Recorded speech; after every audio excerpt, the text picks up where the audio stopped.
నమస్కారం. Welcome to నవలా హృదయం. ఈరోజు కథ వసంత శిశిరం. రచించిన వారు శ్రీమతి నవీన గారు. కథలోకి వెళ్లబోయే ముందు ఛానల్ను సబ్స్క్రైబ్ చేయడం మర్చిపోవద్దు.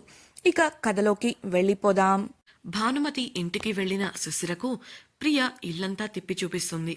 ఆ సమయంలోనే అక్కడ ఉన్నవారంతా వాసు అసలైన కుటుంబ సభ్యులు కారని, భానుమతి చేరదీసిన అభాగ్యులని అర్థం చేసుకుంటుంది శిశిర. తల్లి సంతోషం కోసం చిన్న వయసులోనే బాధ్యతలను తీసుకున్న వాసు గురించి తెలుసుకొని అభిమానిస్తుంది. పూర్తిగా ఇంటిని చూసి క్రిందికి చేరిన వారికి హాల్లో ఒక వ్యక్తి ఎదురుపడి అసభ్యకరంగా ప్రవర్తిస్తాడు. శిశిర కూడా మిగతా వారిలానే ఆ ఇంటికి వచ్చిన మరో అనాథ అనుకొని నోటికి వచ్చినట్లుగా మాట్లాడుతున్న ఆ వ్యక్తి మాటలను ఖండించి శిశిర వాసు భార్య అని కిషోర్ చెప్పడంతో కంగారు పడతాడు ఆ వ్యక్తి. అయితే ఆ కంగారును బయటకు కనబడనివ్వడు. వాసుకి అంత అందమైన అమ్మాయి భార్యగా వచ్చింది అన్న విషయాన్ని తట్టుకోలేక అసూయతో, వాడే ఒక అనాథ, ఇప్పుడు వాడికి ఇంకొకరు తోడా? సరిపోయింది, నీకు ఆ అనాథ కన్నా వేరే ఎవరు దొరకలేదా అన్నాడు శిశిర వంక చూస్తూ.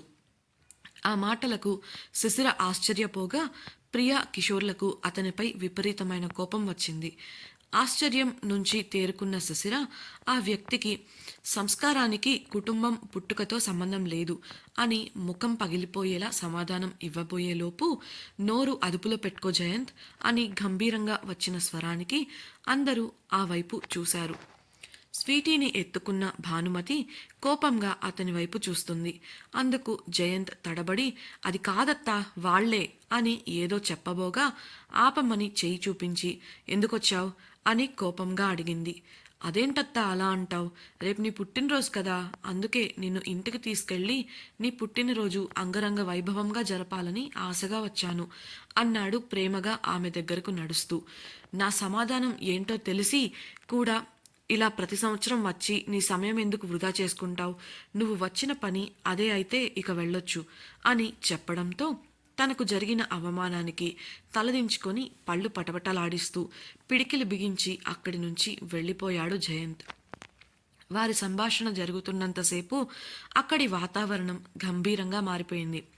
అతడు వెళ్ళగానే శిశిర ఎలా ఉందో అని ప్రియ కంగారుగా చూడగా, నేను బాగానే ఉన్నా అని కళ్లతోనే చెప్పింది శిశిర.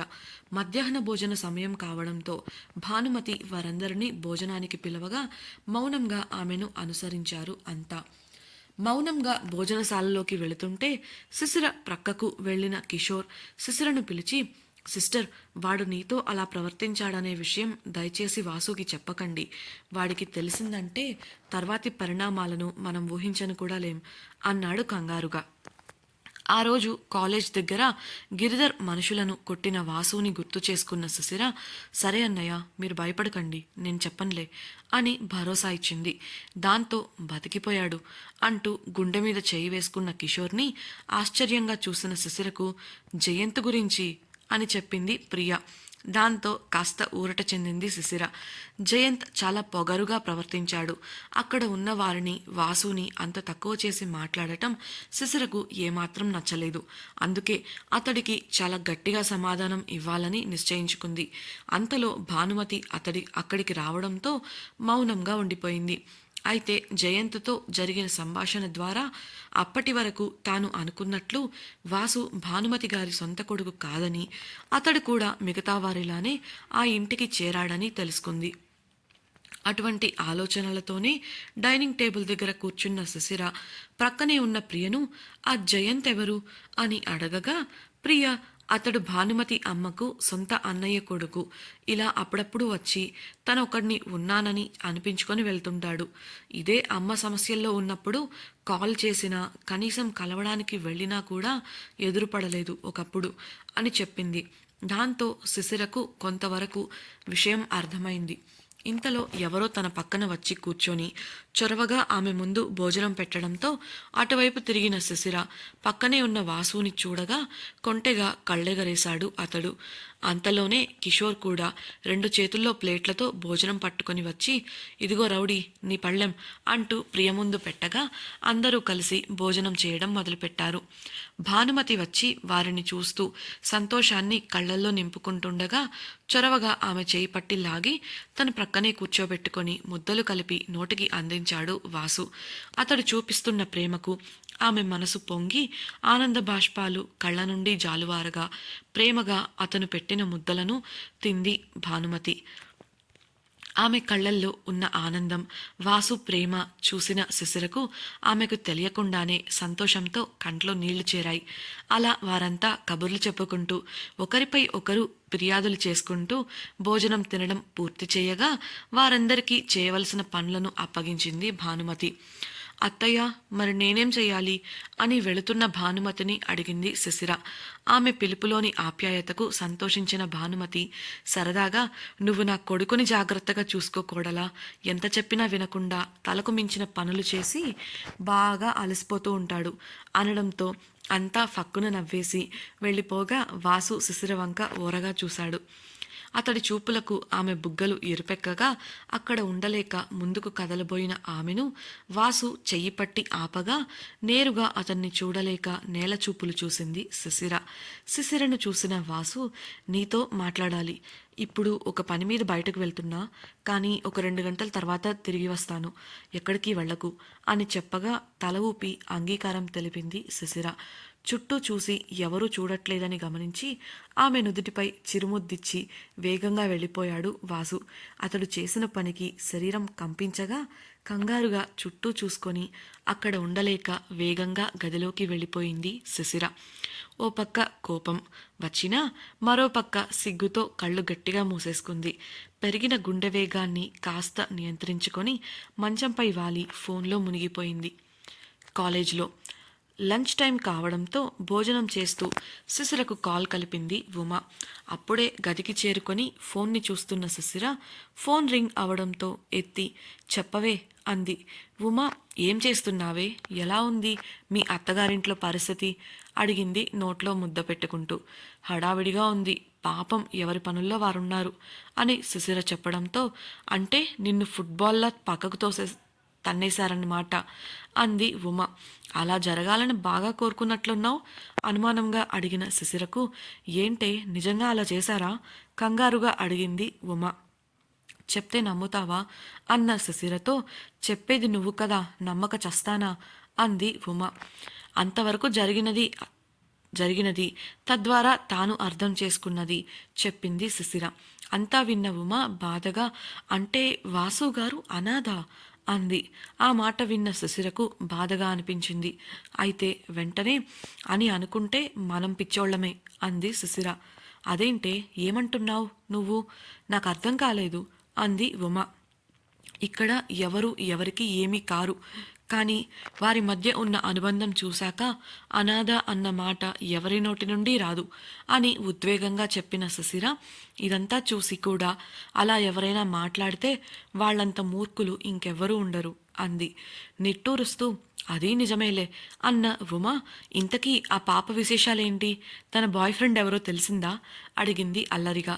శిశిర కూడా అందుకు నవ్వుతూ, తెలిసింది, వాసుగారే, ఆయనపై కోపంతో కొట్టమని కర్ర కూడా తెచ్చిచ్చింది నాకు అనగా షాకింగ్గా, వాట్, తన బాయ్ ఫ్రెండ్ వాసుగారా, అదెలా అన్న ఉమ మాటలకు, ఏమో ఎవరికి తెలుసు, అడగాలి, భలే పిల్ల అంది శిశిర.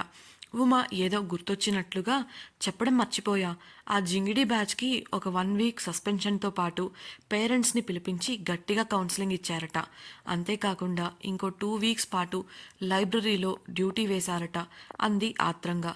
అందుకు అయోమయంగా, జింగిడి బ్యాచ్ ఎవరే, వాళ్లకు పనిష్మెంట్ ఇస్తే నీకేంటి అంత ఆనందం అన్న శిశిరకు, తింగరి, నేను చెప్తుంది ఆ ఉషా బ్యాచ్ గురించి ఉమా చెప్పడంతో, ఓ, ఈసారితోనైనా నన్ను ఇబ్బంది పెట్టడం మానేస్తే బాగుంటుంది అంది శిశిర.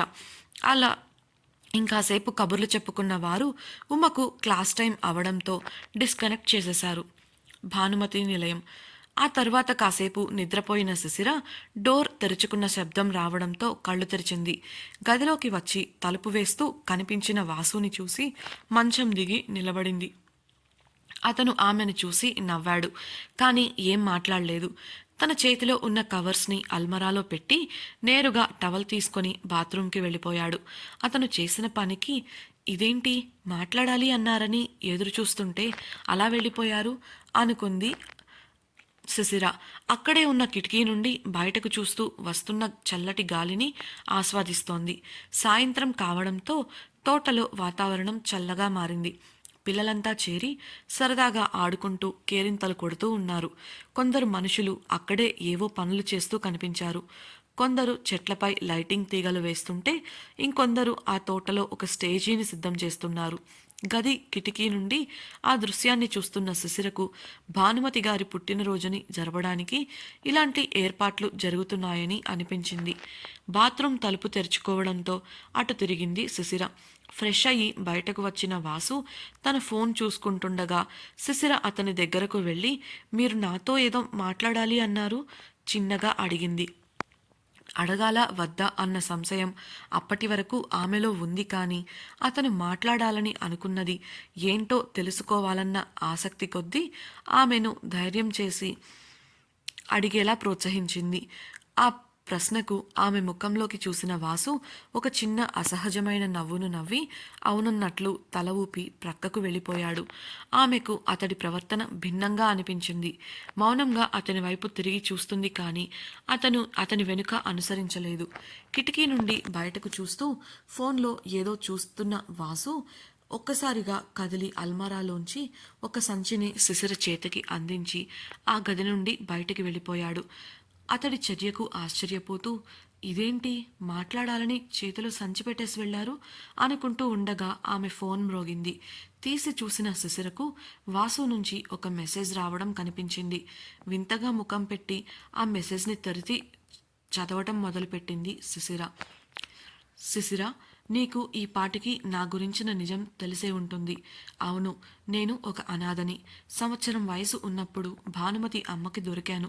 అప్పటినుంచి ఇక్కడి వారే నా ప్రపంచం. అటువంటి నా జీవితంలోకి నువ్వు వచ్చావు. నాకు తెలుసు, ఏ ఆడపిల్ల అయినా తాను అడుగుపెట్టే ఇంట్లో ప్రేమించే భర్త, ఆప్యాయంగా చూసుకునే అత్తమామలు, అభిమానించే బంధువులు ఉండాలని కోరుకుంటుంది. ఒక ఆడపిల్లగా నువ్వు కోరుకునే ఇటువంటి బంధాలను, కుటుంబాన్ని నీకు ఇవ్వలేను. మన పెళ్లి జరిగిన పరిస్థితులలో నీ అభిప్రాయాలకు చోటు దొరకలేదు. కనీసం నీ ఇష్టాయిష్టాలను తెలుసుకోవడానికి కూడా నేను ప్రయత్నించలేదు. అందుకు నన్ను క్షమించు. తల్లిదండ్రులు లేని వారిని ఈ ప్రపంచం ఏ దృష్టితో చూస్తుందో నాకు తెలుసు. అటువంటి జాలి చూపులు నాకు వద్దు. నన్నుగా స్వీకరించే వాళ్లే నాకు కావాలి. నాకు తెలియకుండానే నిన్ను నా మనసులో నింపుకున్నాను. అందుకే నా గురించిన నిజాన్ని నీకు నేనే చెప్తే ఆ క్షణం నీ నుంచి ఒకవేళ ప్రతికూల స్పందన వస్తే దాన్ని చూసి నేను భరించలేను. అందుకే నీ ఎదురుగా నిలబడే ధైర్యం చేయలేకపోయాను. కానీ నీకు ఈ నిజం తెలియాలి. బంధాలు అబద్ధాల పునాదులపై ఎక్కువ కాలం నిలవవు. అందుకే ఇలా మెసేజ్ చేశాను. ఒకవేళ నా ఈ గతం నీకు నచ్చకపోతే ఆ విషయంలో నువ్వు ఎలాంటి నిర్ణయం తీసుకున్నా అందుకు నేను మద్దతిస్తాను. నిన్ను ఇంకెప్పుడూ ఇబ్బంది పెట్టను. జాలితో దగ్గర అవ్వాలనుకునే బంధం నాకు వద్దు. నాకు కావాల్సింది పరిపూర్ణమైన ప్రేమ మాత్రమే. అటువంటి ప్రేమతో నా మనసును నింపాలనుకుంటే మాత్రం నా కోసం సాయంత్రం జరగబోయే ఫంక్షన్ సమయంలో నీ కోసం ప్రేమతో తెచ్చిన ఈ డ్రెస్ వేసుకో. నాకు తెలుసు, నీ ప్రస్తుత దృష్టి నీ కలలను నెరవేర్చుకునే దిశలో ఉంది. నాతో జీవితాన్ని పంచుకోవడంలో నీకు ఇబ్బంది లేకపోతే నీ ప్రతి అడుగులోనూ నీకు తోడుగా ఉంటాను. ఆ విషయంలో నీకు కావాల్సినంత సమయం నీకు దొరుకుతుంది. నేనో లేక అనాథ అనే నా గుర్తింపో నీకు నచ్చకపోతే మాత్రం నీ అభిప్రాయాన్ని నిరభ్యంతరంగా తెలియజేయవచ్చు. అది నీ హక్కు. అందుకు మీ ఇంట్లో కూడా మాట్లాడి వారిని ఒప్పించగలను. ఇక ఆలోచించి నిర్ణయం తీసుకో. ఇది ఆ మెసేజ్ యొక్క సారాంశం. మొదటిసారి ఈ సందేశాన్ని చదివిన శిశిరకు కాస్త గందరగోళంగా అనిపించింది. మళ్ళీ 1-2 సార్లు చదివాక ఆమె ముఖం ఎర్రబడింది. కోపంతో శ్వాస వేగంగా తీసుకుంటూ చేతిలోకి సంచిని మంచంపైకి విసిరికొట్టి గది నుండి ఆవేశంగా బయటకు వెళ్ళింది. గది నుండి బయటకు వెళ్లిన వసంత్ గట్టిగా శ్వాస తీసుకొని వదిలి తన హావభావాలను స్థిమితపరచుకొని శిశిరకు సందేశం పంపించాడు. ఒకసారి మూసి ఉన్న తలుపు వంక భారంగా చూసి ఇంటి నుంచి బయటకు వెళ్ళిపోయాడు. అక్కడ కిషోర్ కంగారుగా ఉండటం గమనించి ఏం జరిగిందని అడిగాడు. కిషోర్ వచ్చిన సమస్యను వివరించగా కొద్ది నిమిషాల పాటు ఆలోచించిన వసంత్ వేరే దారి ఏదైనా ఉందేమో చూస్తాను, ముందు సామాన్లు లోపల పెట్టించు అని చెప్పి కార్ ఎక్కాడు. కిషోర్ పనివాళ్లకు ఆ సామాన్లంతా జాగ్రత్తగా లోపల పెట్టండి అని చెప్పి వెనక్కి తిరిగేసరికి కోపంగా బయటకు వస్తూ కనిపించింది శిశిర. ఏంటి సిస్టర్, ఏమైంది అలా ఉన్నారు అని చాలా సాధారణంగా అడిగాడు కిషోర్. కిషోర్ని చూస్తూనే తన కోపాన్ని తగ్గించుకొని, అన్నయ్య, వాసుగారు అని అడిగింది వెళ్తున్న కారు వైపు చూపిస్తూ. అత్యవసరమైన పని ఉంటే అదిగో ఇప్పుడే వెళ్తున్నాడు, ఏదైనా చెప్పాలా అన్నాడు కిషోర్. ఏం లేదు అని చెప్పి కిషోర్ కంగారును గమనించి, ఏమైందన్నయ్య అలా ఉన్నారు అడిగింది శిశిర. కిషోర్ విషయం చెప్పగానే, ఓ అలాగా అని ఆలోచిస్తుండగా, వాసు వెళ్ళాడు కదా, వాడు చూసుకుంటాళ్లే అవన్నీ అన్నాడు కిషోర్. దాంతో శిశిర అతడికి ఏదో చెప్పి లోపలికి వెళ్ళగా వెళుతున్న ఆమెను ముభావంగా చూస్తుండిపోయాడు కిషోర్. సాయంత్రం ఫంక్షన్కు కావలసిన ఏర్పాట్లన్నీ పూర్తయ్యాయి. అందరూ ఎవరికి వారు సిద్ధం అవ్వడం కోసం వారి వారి గదులకు వెళ్ళిపోయారు. మెల్లగా ఒక్కొక్కరుగా తోటలో కట్టిన స్టేజ్ దగ్గరకు చేరుకున్నారు. అక్కడ సంబరాలు ప్రారంభమయ్యాయి. సరిగ్గా అప్పుడే వాసు కార్ లోపలికి వచ్చింది. కార్ దిగిన వాసు దూరం నుండే ఒక్కసారి ఆ స్టేజ్ వంక చూసి ఇంట్లోకి వెళ్ళిపోయాడు. గదికి వెళ్ళిన వాసుకు శిశిర కనిపించలేదు. అతడు ఆమెకు ఇచ్చిన డ్రెస్ మంచంపై ఒక ప్రక్కన పెట్టి ఉంది. దాన్ని పక్కనే కొన్ని లేడీస్ ఐటమ్స్ కూడా పెట్టి ఉన్నాయి. స్నానానికి వెళుతూ అలా పెట్టి వెళ్ళింది అనుకున్నాడు వాసు. పావుగంట గడిచిన బాత్రూం నుండి ఎటువంటి శబ్దం రాకపోయేసరికి బాత్రూం తలుపు తట్టాడు. అనుమానం వచ్చి తెరవడానికి ప్రయత్నించగా తలుపు తెరుచుకుంది. అక్కడ శిశిర లేదు. ఆ క్షణం వాసు మదిలో ఎన్నో రకాల ఆలోచనలు కలిగాయి. నేను ఇచ్చిన డ్రెస్ వేసుకోలేదు అంటే నన్ను శిశిర అంగీకరించడం లేదా అని అనుకోగానే తెలియని బాధ ముంచుకొచ్చింది. దిగులుగా అలానే కొంతసేపు మంచంపై కూర్చుండిపోయాడు. కళ్ళల్లో నీటి చెమ్మ చేరింది. ఎవరో తలుపు కొట్టడంతో లేచి కళ్ళనీళ్లు తుడుచుకొని తలుపు తీసిన అతనికి ఎదురుగా భానుమతి కనిపించింది. ముఖంపై నవ్వు పులుముకొని, అమ్మా అన్న వాసుతో అతని తల నిమురుతూ, ఏంటి కన్నా ఇంకా రెడీ అవ్వలేదా అంది. అతడు, ఇదిగో ఇప్పుడే వెళ్తున్నానమ్మా అన్నాడు. శిశిర ఎక్కడా అని అడిగిన భానుమతికి, నేను ఇప్పుడే వచ్చానమ్మా, బహుశా ఫంక్షన్ దగ్గర ఉందేమో అన్నాడు. సరే త్వరగా సిద్ధమైరా అని చెప్పి భానుమతి వెళ్ళిపోగా బాధ నిండిన ముఖంతోనే టవల్ తీసుకొని బాత్రూంకి వెళ్ళిపోయాడు వసంత్. త్వరగా స్నానం చేసి తయారైన వాసు ఆఖరిసారిగా ఒకసారి మంచంపై పెట్టి ఉన్న డ్రెస్ వంక చూసి గది నుండి బయటకు వెళ్ళిపోయాడు. వేదిక వద్ద సంబరాలు అంబరాన్నంటాయి. పిల్ల పెద్ద అని తేడా లేకుండా అందరూ చిందులు వేస్తూ సంతోషంగా సమయాన్ని గడుపుతున్నారు. అప్పుడే అక్కడికి చేరుకున్న వాసుని చూస్తూ అందరూ అతన్ని డాన్స్ చేస్తున్న వాళ్ళ మధ్యకు లాక్కొని వెళ్లారు. అతనికి డాన్స్ చేసే మూడ్ లేకపోయినా తన వాళ్ల సంతోషం కోసం కాసేపు వారితో ఆడి ఒక ప్రక్కకు వెళ్ళి కూర్చున్నాడు. చాలా సమయం గడిచిపోయింది. అక్కడ ఉన్న వారి కళ్ళల్లో కనిపించిన సంతోషాన్ని తన మదిలో నింపుకుంటున్నాడు. క్రమంగా అతనిలో శిశిర గురించిన ఆలోచనలు మొదలయ్యాయి. తాను వచ్చి అంతసేపైనా ఆమె కనిపించలేదు. కనీసం ఆమె జాడ కూడా లేదు. గదిలోనూ లేదు, ఇక్కడా లేదు. అసలు తనేమైంది అనుకుంటూ వేదిక వద్ద కంగారుగా అంతా వెతకడం మొదలుపెట్టాడు. ఇంతకీ శిశిర ఏమైంది? ఆమె క్షేమమేనా లేక ఏదైనా సమస్యల్లో ఇరుక్కుందా? కిషోర్కి ఎదురైన సమస్య ఏంటి? దానిని వాసు పరిష్కరించగలడా? వాసు గురించి ఆమె ఎలాంటి నిర్ణయం తీసుకుంది తెలుసుకోవాలనుందా? అయితే తప్పకుండా మన ఛానల్ను సబ్స్క్రైబ్ చేసి వసంత శిశిరం రాబోయే ఎపిసోడ్స్ని వినేయండి. మీకు కనుక ఈ వీడియో నచ్చినట్లయితే లైక్ చేసి మీ సన్నిహితులకు షేర్ చేయండి. మీ అభిప్రాయాలను సూచనలను మాతో పంచుకోవడం కోసం తప్పకుండా కమెంట్ సెక్షన్లో తెలియజేయగలరు. ఇట్లు మీ నవలా హృదయం team. Thank you for listening.